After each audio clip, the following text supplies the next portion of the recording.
Hey guys, I am Tyler with Secureteam. Billions of years ago, a lake once filled the 96-mile wide Gale crater being explored by NASA's Mars rover Curiosity, bolstering evidence that the planet most like Earth in the solar system was suitable for life. The new findings combine more than 2 years of data collected by the rover since its sky crane landing inside Gale crater in August of 2012. Scientists discovered stacks of rocks containing water-deposited sediments inclined toward the crater's center, which now sports a 3-mile wide mound called Mount Sharp. That would mean that Mount Sharp didn't exist during a period of time roughly 3.5 billion years ago when the crater was filled with water. Curiosity researchers told reporters during a conference call. Finding the inclined strata was a complete surprise, said lead scientist John Grotzinger with the California Institute of Technology in Pasadena. Sedimentary geology is the cutting edge for trying to understand the Earth. When oil companies collect seismic surveys across places, they're looking for inclined strata because then you get geometry that tells you where the rocks are that you're looking for.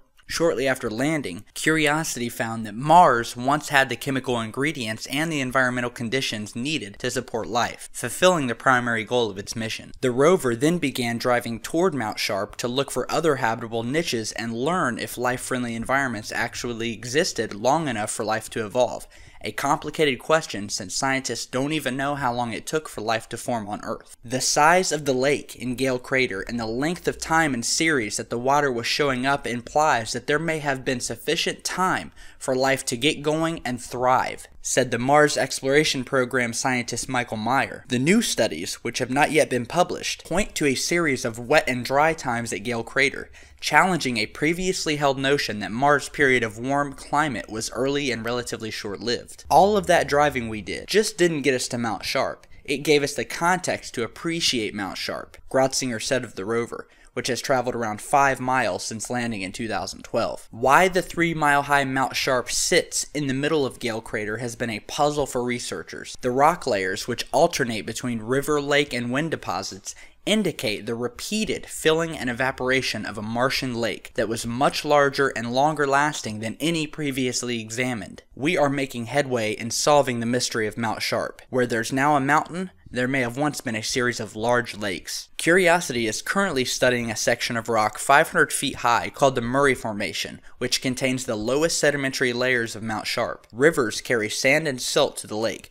depositing sediments at the mouth of the river to form deltas similar to those found on river mouths on Earth. This cycle occurred over and over again. This diagram here shows how the mountain inside Gale crater might have formed. The great thing about a lake that occurs repeatedly over and over is that each time it comes back, it is another experiment to tell you how the environment works. We found sedimentary rock suggestive of small ancient lakes stacked on top of one another, said Curiosity science team member Sanjeev Gupta of Imperial College in London. Curiosity crossed a boundary from an environment dominated by rivers to an environment dominated by large lakes. Curiosity's sole mission is to assess ancient, potentially habitable environments and the changes in the Martian environment over millions of years. The rover is just one element of NASA's ongoing Mars research and preparation for a planned human mission to Mars in the 2030s, and that by deciphering how Mount Sharp formed will also help guide plans for future missions to seek signs of Martian life. So what do you guys think? Let us know down in the comments below. Be sure to follow us on Twitter, check in the video description for sources and links to contact us, and as always, be sure to check back, share, and subscribe because we are definitely looking out for truth seekers like you and all around the globe. Stay safe, guys.